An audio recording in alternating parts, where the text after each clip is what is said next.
doesn't fall and mess all the carpet. Hello pumpkins, welcome or welcome back to my channel. My name is Lydia Longer. I do motherhood, hospital and home doctor videos, and today we're gonna talk about council house. I got comments on my video that I did like a housing tour. If you haven't watched, I'll leave all the links down below so you guys can go and watch the playlist. This will actually be the last episode of this moving in and moving out episodes. So I got some comments telling me or asking me, Lydia, how do you get your house so quickly? Or some of you guys telling me, oh my god, it took me so long to get my house. Like, how do you get your house in less than 3 years? Like, to be specific, it was like 2 years and almost 3 years. I would be like 3 years in August if I'm not wrong. So I got literally in 2 years and 7 months, 8 months or 9, I don't know. But I made some notes here of everything that helped me, and if you see me like looking down, I'm just looking for some details that I've pointed out in the book. Let's start of what is council house. Council house is normally a house given by the government to people with low income. So if you're struggling with low income, you can't afford a house like private house, you like council house would be the best option for you. Like, so who is eligible for council house? People that are if you are not British, like you need to have the right to live and work in UK either 5 or 10 years. Neither of them will do it, and you need to be like in a low income. I'm not telling you like stop having like your normal job and go have a low income, because believe me, having a much like higher income and being able to afford your house is less stress and it's better for yourself. But in case you are in a situation that I am right now, like having a council house would be the best option, but it takes long. Be aware of that.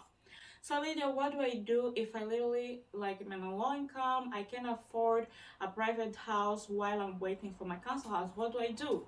So you go to your nearest council office and you tell them your situation. So they will analyze your situation, either if you're about to be homeless, if you are homeless, if you are like in some kind of dangerous situation at your home. They will analyze your situation and they will accommodate you in a temporary accommodation, or they like if you are like can still wait in the house that you are, they will like put you probably in band-aid B and leave you in the house that you are. I am on band-aid. I was not anymore because I got a house.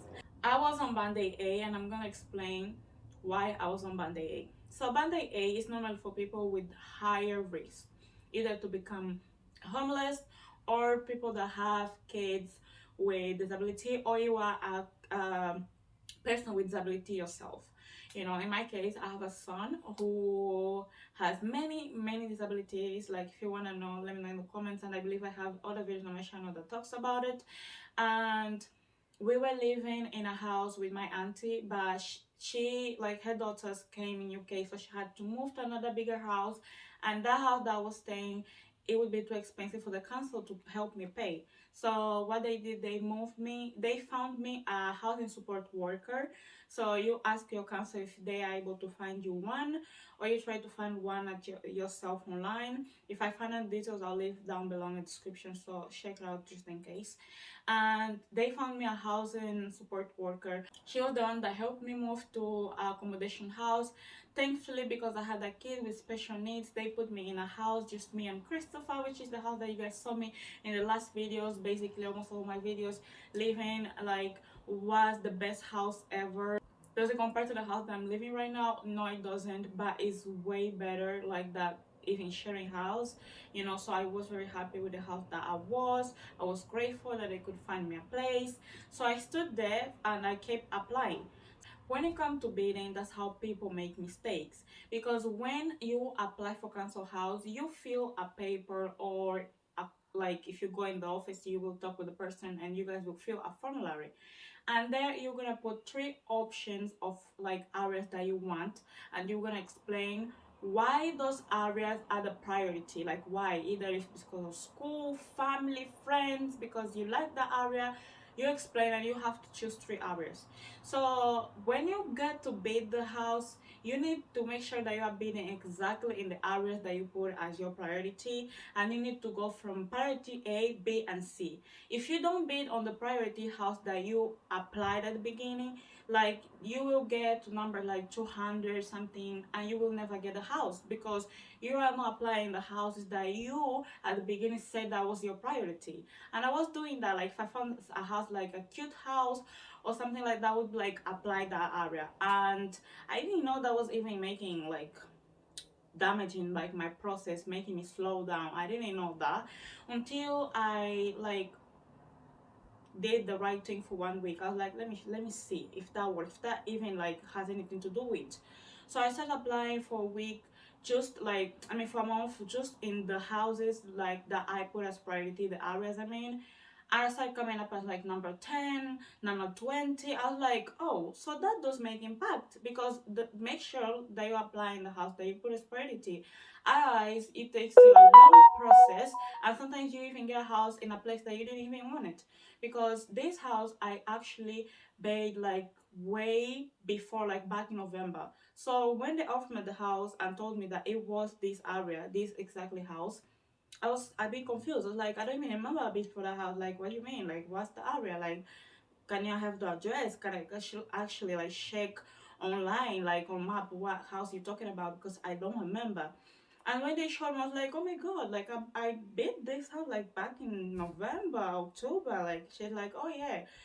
We go way back sometimes because some people give up in that area, and if you're the next in line, you get a house. So make sure you're applying in the houses that you have priority. Like that's the main thing. I don't even have anything much to say. Just be in the houses that you have priority. Okay, Lydia, you seem like a person that don't work. You got the house. How did you afford to put the flooring? How did you afford to paint the house? And how does your house actually look decent? Because some council house doesn't. So I'm gonna tell you something. Having not having enough money doesn't make you like have doesn't have anything to do with bad taste. Some council house just don't look as pleasant as mine because like it just depends on people liking. I first of all just wanted white painting. I said I want one white painting in my whole house, and my dad was the one that painted. So you see, I didn't have to spend that much, and I paid for the painting. I saved that morning and I painted. That's why actually took me a month until I moved to this house because I had to save a little bit to buy the paint. The paint we bought. My dad painted the house. The carpet. The carpet, way before I used to live on my auntie's house. I mean, a house with my aunt because it wasn't her house, not in my house. Uh, in a with my aunt in one house, the flooring was kind of mosaic. So the church has offered that time to change to pay like for the flooring for the house. But I found it like better to save the opportunity of not accepting that help at that moment because I knew I was not gonna stay in the house for long, and I did right because I'm gonna try to find picture here. I actually spent £1,000 renovating one room in the house, putting light in the ceiling and everything. And 1 month after I moved house and that room, I had to leave everything there because everything was like inside of the room and like attached to the wall. I couldn't take those stuff. So I learned my lesson. I said, you know, like I'm not gonna take the help. When I was in accommodation house, I could ask them to pay for the carpet because the carpet was very old and smelled a little bit. But I said, you know, I may need that help when I get a council house. So I was actually very smart of like saving those opportunities of getting help in those house and saving for my council house. So I always plan my things before ahead. I have everything planned, and they paid for the whole carpet in my whole house for like no extra like cost even to for the people that applied or for the carpet. I only had to like literally come choose the carpet, which I thought I wouldn't be able to, which I was a little bit worried. I didn't want anything like green on the floor or anything like that.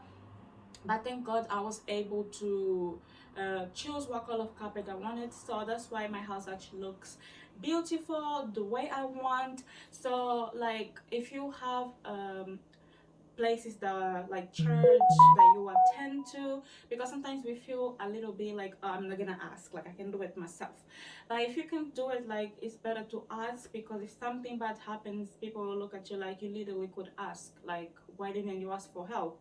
So at the beginning I was those kind of person, because I feel like embarrassed. Oh my god, I got pregnant at 15 and now he's me begging for help for everyone.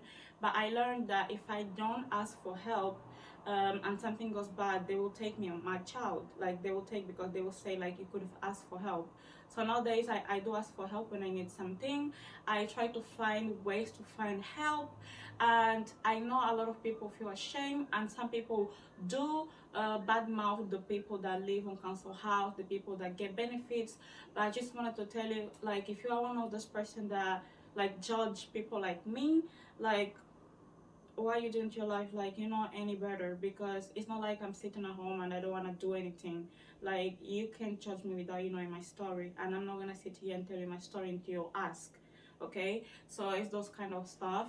And for you guys that wanted to know like how, I hope that video really helped you guys understand that you just have to bid in the areas that you put as your option. That way it's the quickest and fastest way for you to get a council house. And you have to keep putting pressure. You have to call the council and say, you know, like it's taking a little bit longer, like can you guys please like push the process a little bit faster? Because if you just sit there, apply whatever you want, whoever you want, whatever place fits your imagination better, like you want to get the house. So you have to pressure the council, apply on the houses that you put as your priority, in the areas they put as priority, and you just keep calling. And I would advise you, if you can, to file a housing support worker. If you're the kind of person that English is not your first language, or you feel a little bit shy sometimes, it's better to find someone that can be your voice. This person will be able to bring you to places and bring you help that you couldn't find yourself. So that would be the best way for you to probably get a council house way faster than other people. And I hope that video really helped you, or this video really helped you guys. And I actually am going now to have renovation in my house. The outside of my house will be renovated. I have some protection on the stairway. I have like some walk-in shower because of my son. A lot of decorations, I don't mean decoration, a lot of adaptations will be made, like also in the stairs, like a door. I still have to put the safing gate. We have so many adaptations that will be done and able to protect Christopher. And believe me, the council will help you. The adaptation team that works aside with the council will help you, because they want to protect your kid. They want to protect the kids that have like more chance of getting hurt easily, the people that depend a lot on their parents. So if you feel ashamed of not asking for help and something happens to your kids, be aware that they will take you the kids. So it's better for us help and get helped than putting yourself in a corner and then something bad happens. And yeah, if you like this video, please leave a thumbs up, subscribe on my channel, leave comments down below, and I'll see you guys in the next video. Remembering, this week we are having video Tuesday, which is today, tomorrow Wednesday, and Friday and Sunday, and next week we go back to the normal schedule. But anyways, I love you guys, pumpkin, and I'll see you in the next video. Bye bye.